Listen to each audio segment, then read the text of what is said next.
Buenos días, alegría. Buenos días, señor Sol. Hoy les voy a hablar sobre la definición de la inteligencia estratégica. Esto es un concepto que tradicionalmente se empleaba en contextos militares de defensa e incluso como secreto gubernamental, aunque existen tímidas aplicaciones de índole académica y administrativa. Consiste en el análisis organizado y estructurado de la situación de una empresa, organización, un grupo de personas o incluso un estado para identificar los posibles riesgos y garantizar su seguridad. Está influenciada por distintas disciplinas como ciencias políticas, derecho e incluso sistemas digitales. Combina las habilidades y conocimientos teóricos como la lógica, estadística, análisis de datos y resolución creativa de problemas con habilidades prácticas como liderazgo de equipos, planteamiento estratégico y elaboración de procesos. La inteligencia estratégica busca el alcance de objetivos concretos e inmediatos y esto llega a ser proactivo. En primer lugar, la determinación de objetivos para ser considerada como estratégica debe plantear una serie de elementos y procesos, estableciéndose como las más relevantes de la real aplicabilidad y consecuencia de los mismos, la factibilidad en su logro y la capacidad de tener instrumentos para poder medir los diversos estados de avance. Luego tenemos el ciclo de inteligencia, que esto es la recolección, el análisis, la producción y la difusión de información. En primer lugar tenemos la planeación, que estos son los riesgos y amenazas previstos en la Ley de Seguridad Nacional, así como la Agenda Nacional de Riesgos y demás instrumentos de política pública en la materia. Por otro lado tenemos la recolección, que durante esta etapa se ponen en marcha las actividades de recolección de información a partir de diversas fuentes con base en las solicitudes formuladas durante la fase de planeación. En tercer lugar tenemos el procesamiento y el análisis, que esta es la información obtenida en la etapa de recolección que se depura, estandariza y en su caso se decodifica con el objeto de presentarla en un formato útil para las labores de análisis, cuyo propósito consiste en transformar la información en bruto en productos de inteligencia estratégica, táctica u operativa destinados a satisfacer las necesidades de información específica. Por otro lado tenemos la difusión y explotación, que este es el carácter confidencial de la información de inteligencia, así como la importancia de remitirla oportunamente a las personas indicadas y hacen que esta etapa sea de especial relevancia. Por último tenemos la retroalimentación, que esto es un aspecto de gran relevancia para el ciclo de inteligencia, que consiste en determinar el grado en que la información de inteligencia proporcionada atendió a las necesidades de los procesos de toma de decisiones o en su caso si las personas a las que se les entregó la información requieren precisar o ampliar la información sobre un tema en especial. Bien, ahora tenemos las fuentes de inteligencia humanas, técnicas, documentales y de código abierto. Para empezar, la inteligencia de fuentes humanas es toda aquella recolección de datos que realiza un ser humano mediante la investigación, la clasificación y el análisis de nuevos conocimientos. Entonces, cuando el agente de recolección de la información es un ser humano que la provee, la organiza o la analiza, estamos hablando de las técnicas de la inteligencia humana. Aunque suele relacionarse con el espionaje, existe una gran diferencia entre las operaciones de contrainteligencia y las operaciones de las fuentes de inteligencia humanas.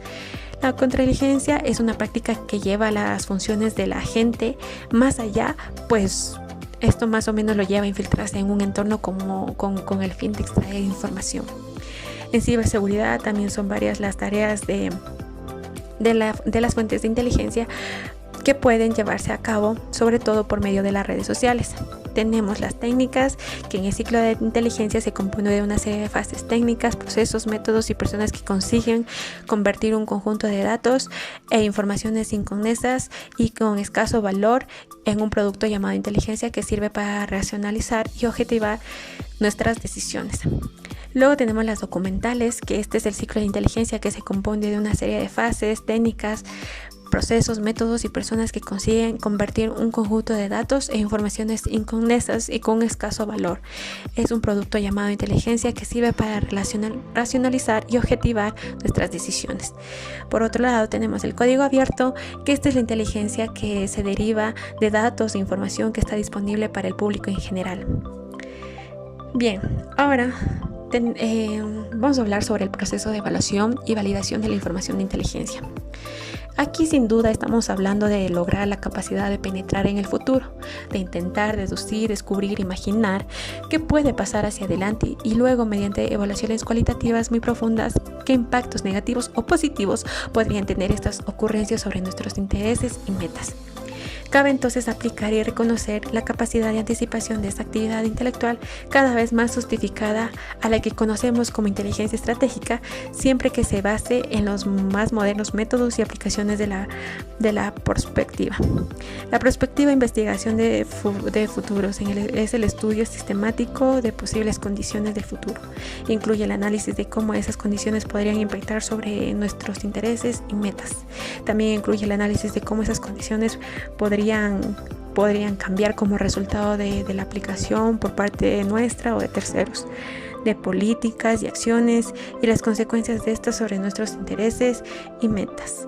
Cabe entonces aplicar y reconocer la capacidad de anticipación de esa actividad intelectual cada vez más justificada. Es por eso que esta base es más moderna, como lo había explicado, y más prospectiva. Ahora vamos a hablar sobre el análisis de riesgos y amenazas en el ámbito global. Las amenazas se las reconoce como generadas necesariamente por los estados-nación y no tienen naturaleza estrictamente militar. Por estas razones no pueden definirse de acuerdo con los parámetros tradicionales con los que se caracterizan.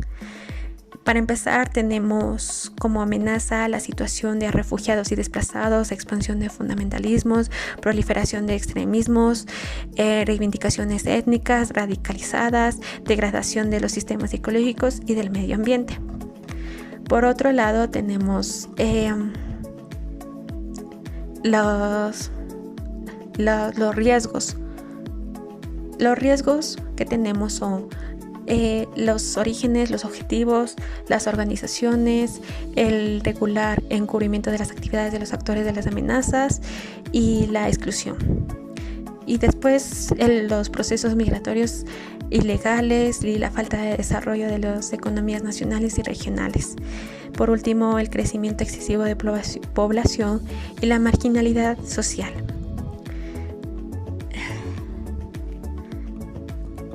Listo.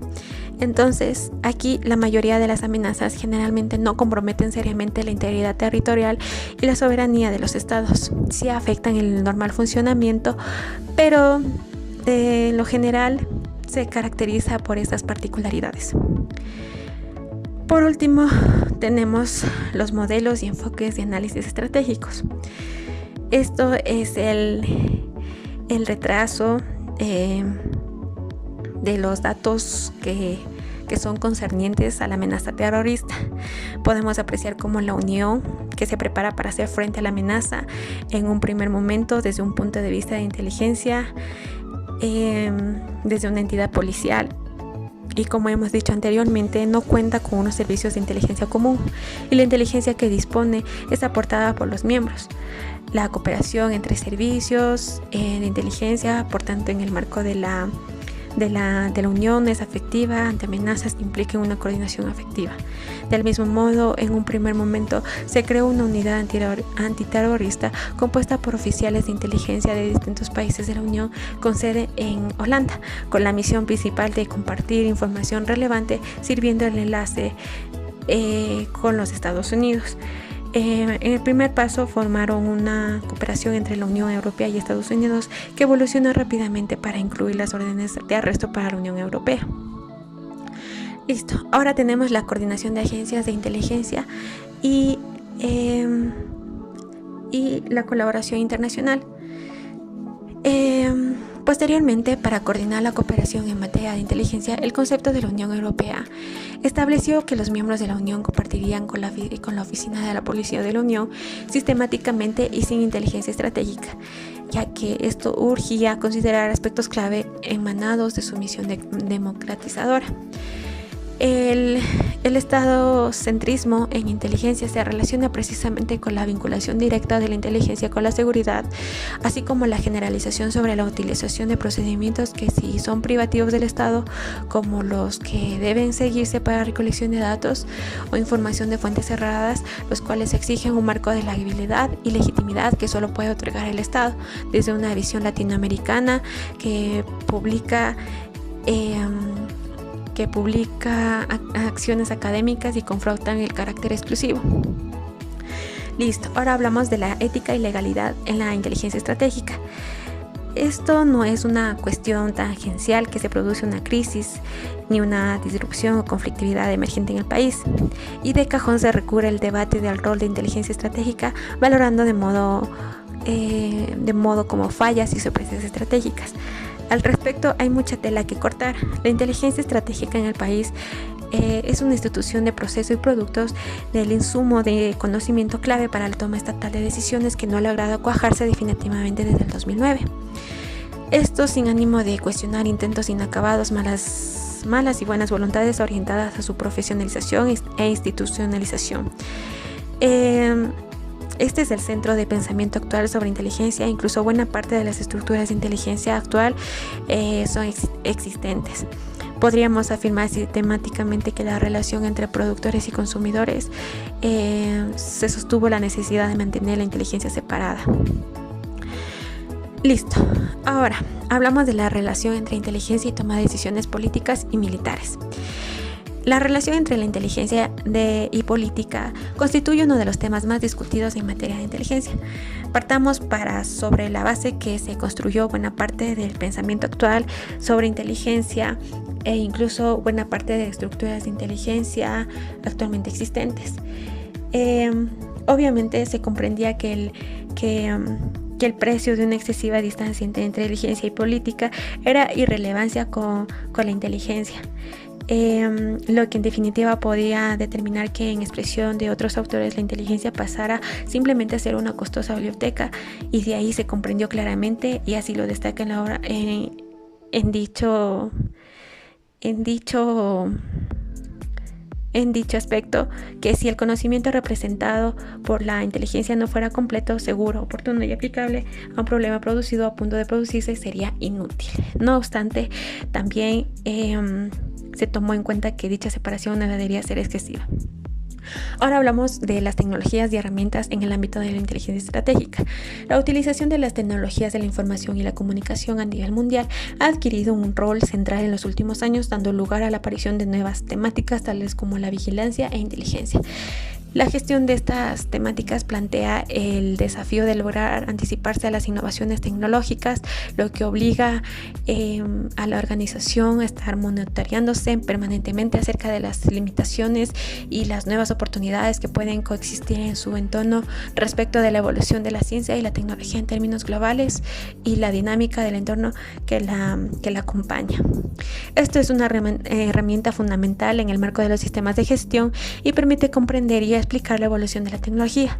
Posibilitan a las instituciones y organizaciones anticiparse a los efectos negativos que sobre su actividad pueden tener y aprovechar las oportunidades que se pueden llegar a presentar, ayudando a la identificación de los escenarios más probables y al estudio del impacto previsible sobre la actividad de la organización.